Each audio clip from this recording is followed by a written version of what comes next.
गणरायाचे जालन्यात खडतर मार्गावरून आगमन, महापालिकेला पडला खड्डे बुजवण्याचा विसर। जालना शहराची ओळख उद्योग नगरी, स्टील नगरी म्हणून आहे। हीच उद्योग नगरी 12 महिने पाणी टंचाईच्या झळा सहन करत असते। एकीकडे उद्योग नगरी म्हणून ओळखले जाणारे जालना शहर हे खड्ड्याचं शहर म्हणून ओळखलं जातं। पूर्वीच्या नगरपालिकेने रस्त्यावर पडलेल्या खड्ड्यांकडे लक्ष दिलं नाही।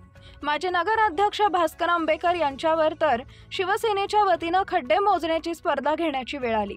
नवीन व जुना जालना शहराला जोडणारा लाल बहादूर शास्त्री पूल हा कुंडलिका नदीवर बांधण्यात आलाय। या पुलावर मोठ्या प्रमाणात खड्डे पडल्यात। खड्डेमुळे रस्त्याचा नागरिक तसेच वाहनधारकांना अतोनात त्रास होत आहे। गतवर्षी याच रस्त्यावर झालेल्या अपघातात एक महिला ठार झाली।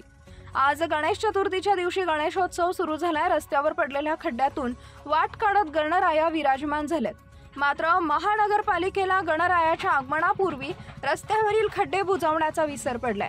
निदान विसर्जनापूर्वी गणराया महानगरपालिकेला खड्डे बुजवण्याची सद्बुद्धी देवो ही अपेक्षा जालनेकर करत आहेत। शहर हे उद्योगांचं शहर म्हणून ओळखलं जातं, तसे त्याचप्रमाणे जालना शहर हे 12 महिने पाणी टंचाई करणारे शहर म्हणून ओळख आहे। मात्र याच शहरामध्ये लाल बाथरू हा पूल आहे। या पुलावरती नवीन जालना तर जुना जालना पूल आहे। या पुला बघू शकतात की मोठ्या प्रमाणात देखील खड्डे देखील पडलेले आहे।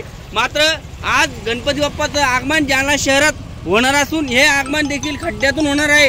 आपण बघू शकतो की नवीन जालना तर जुना जालना पूल असेल किंवा नूतन वासातला पूल असेल, 256 खड्डे देखील पडले होते। मात्र ठाकरे गटाचे शिवसेना जिल्हा प्रमुख भास्कर आंबेकर यांनी अनोखा आंदोलन करून हे खड्डे देखील महापालिकेला बुजवण्यात भाग पाडलेले आहे।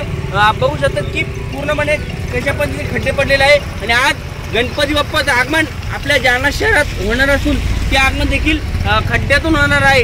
आपण बघू शकतो की हा नवीन जालना तर जुना जालना पूल आहे। या खड्ड्यावरती आणि ह्या पुलावरून रोज हजारो नागरिक येणे जाणे करतात, पण ह्याच खड्ड्यावरती ह्याच रस्त्यावरती खड्डे पडल्याने नागरिकांनी देखील मोठ्या प्रमाणात रोष देखील व्यक्त करताना दिसत आहे। जालन्याहून राहुल देवेंद्र वार्तांसाठी जालना।